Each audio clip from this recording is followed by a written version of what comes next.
Democracia foi um sistema de governo idealizado por filósofos gregos que acabou sendo implementado em Atenas por Clístenes cerca de 500 anos antes de Cristo e durou por aproximadamente 100 anos, até 400 antes de Cristo. Curiosamente, o sistema daquela época tem muito pouca semelhança com o que chamamos hoje de democracia.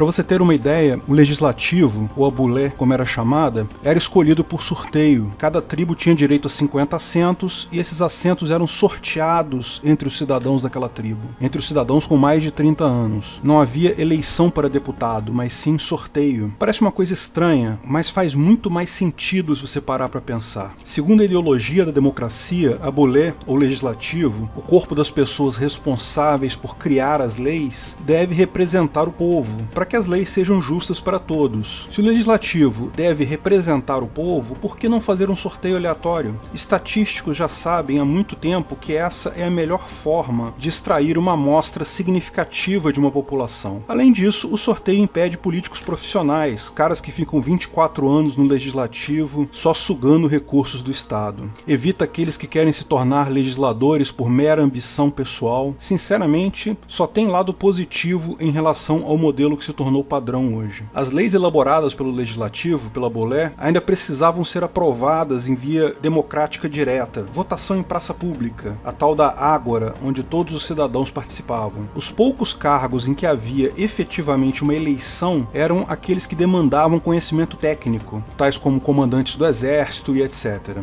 Eleição nunca foi parte central da democracia ateniense. Embora tal sistema seja um conceito interessante, na maior parte da história humana, desde o século III a.C. até o século XVIII d.C., tal forma de governo era considerada meramente uma curiosidade sem efeito prático algum. Platão já nasceu depois da implantação da democracia e era um feroz crítico da mesma. Você já leu A República de Platão? A primeira impressão que o livro dá é: poxa, esse cara tá falando do meu governo, dos problemas do governo atual. Pode-se ver claramente que o modelo não possui escalabilidade. Pode funcionar bem numa cidade, mas mesmo Atenas, que não era uma cidade tão pequena assim, já apresentava problemas. Certamente tais problemas seriam ainda maiores se aplicados a uma população grande, a um país grande. Ninguém sequer considerava tal sistema como algo prático.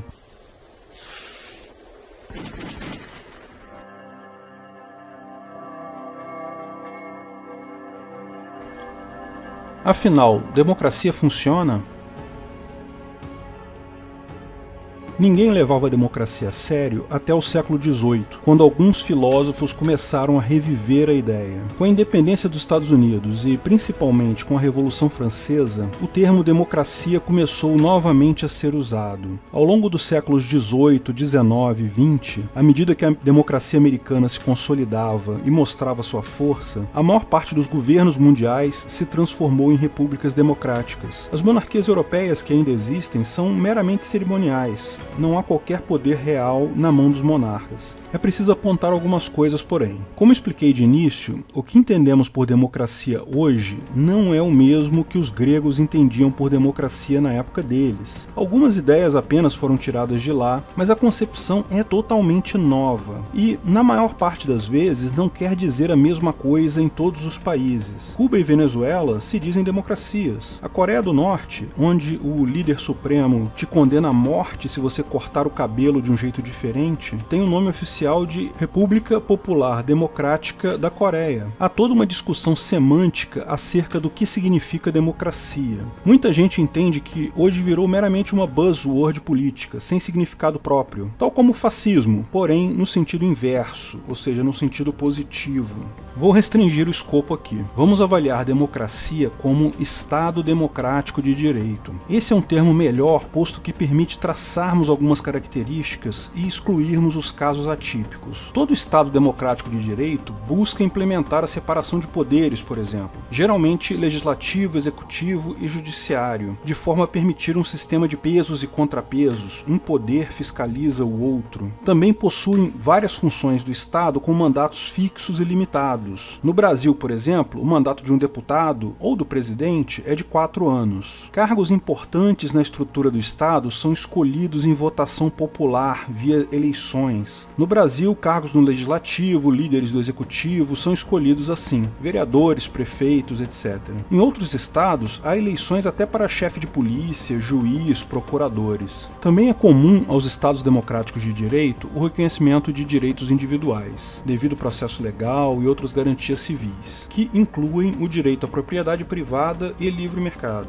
Só um parênteses aqui, tais definições reconhecidas pelo Estado não são as definições corretas desses termos, como já explicamos em outros vídeos. Esses estados garantem apenas a propriedade sancionada pelo governo e o mercado dentro dos padrões regulatórios definidos pelo governo, o que é muito diferente de propriedade privada e livre mercado. Embora todas as democracias reconheçam esses princípios, mesmo entre os estados democráticos de direito, há grande variação na implementação e eficácia de cada um deles. E repare uma coisa, praticamente todos esses itens que compõem o Estado democrático de direito já existiam em maior ou menor grau em monarquias não absolutistas ocidentais. Separação de poderes já era uma realidade na Inglaterra desde a Magna Carta. Direitos individuais já eram reconhecidos desde a Roma Antiga, embora sim tenham passado por evolução constante nesse meio tempo. Devido ao processo legal também já existe desde o fim da Idade Média. Na verdade, a característica central que diferencia o Estado democrático de direito das monarquias não absolutistas é o chefe de governo ser eleito e possuir mandato fixo.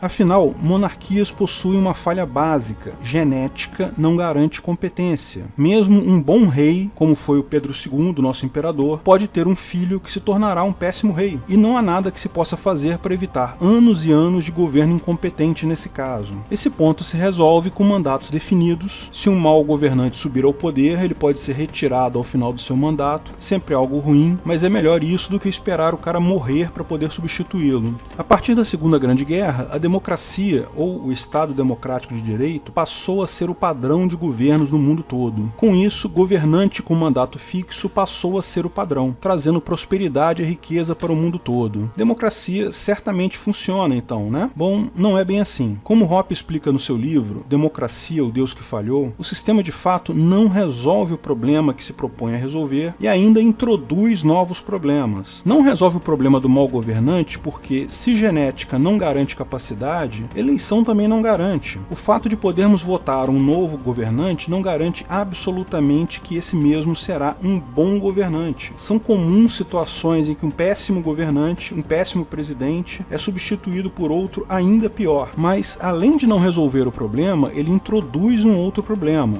Introduz o problema relativo à preferência temporal. Quando um governante assume sabendo que vai ficar só por X anos, é interesse dele aproveitar ao máximo esse período. Um monarca, por outro lado, não vai ficar fazendo dívidas astronômicas porque sabe que um dia ele ou um filho dele vai ter que lidar com essa dívida. O presidente não. Se ele conseguir empurrar o problema pelos anos do mandato dele, o próximo presidente que se vire. Aumenta muito o incentivo para um governante ser irresponsável, gastar mais do que pode, aumentar absurdamente a dívida do país. E é isso que se observa em todas essas democracias ocidentais. Países que, se fossem empresas, estariam quebrados, sob qualquer critério. Isso distorce completamente a preferência temporal e causa danos de longo prazo na economia. E lembra, democracia não é algo testado e aprovado que existe desde o tempo dos gregos. O nome vem de lá, mas o conceito de democracia que temos hoje é absolutamente recente. Não tem mais de 200 anos de idade. Nós estamos vivendo uma experiência. Nada garante que isso realmente funcione. Existe, de fato, evidências de que não funciona absolutamente. Porque não apenas não temos a correção para o problema do surgimento do mau governante, eleições são ainda piores do que genética nesse ponto, como também temos agora o problema de que todo novo governante é incentivado a ser um mau governante, a gastar mais do que pode. Esse é o ponto central colocado por Hoppe. Uma sociedade tem que funcionar com base em incentivos. Os incentivos têm que estar nos lugares certos. Coisas como fiscalização, pesos e contrapesos, eleições, não resolvem nada. Um mau governante vai usar tudo isso a seu favor. E essa é a beleza da sociedade de leis privadas. Falo mais sobre esse tema no vídeo O que é uma sociedade de leis privadas. Ela permite substituir todos esses sistemas, monarquia, democracia, república, por um sistema que tem os incentivos no lugar certo, substituir o controle a posteriori pelo incentivo a priori. Lógico, nada vai impedir que o board da sua empresa de segurança privada escolha um CEO ruim, mas nesse caso, tudo que você precisa fazer é encerrar o seu contrato com eles e contratar outra empresa. Esse é o melhor tipo de governo, aquele que você adquire no mercado e pode trocar sempre que não estiver satisfeito. Nada impede de existirem empresas de segurança monárquicas, cujo cargo de CEO passa de pai para filho, como as regras da monarquia britânica, ou empresas de segurança democráticas por sorteio, como na Grécia Antiga, ou pode haver uma empresa de segurança que implemente o Estado Democrático de Direito, como temos hoje. O próprio governo brasileiro pode virar uma empresa de segurança. Tudo o que é preciso é que você possa comprar segurança e leis do governo que quiser, sem precisar mudar da sua casa. Todos os governos vão passar a ter um enorme incentivo para prover bons serviços por preços adequados. E se não cumprirem, é só você mudar de empresa. Empresas que não conseguem um mínimo de qualidade vão à falência, simples assim. Democracia é a pior forma de governo, com exceção de todas as outras. É uma frase do Churchill, um democrata, que é repetida de forma orgulhosa por outros democratas. O correto seria: democracia é a pior forma de governo. Ponto final.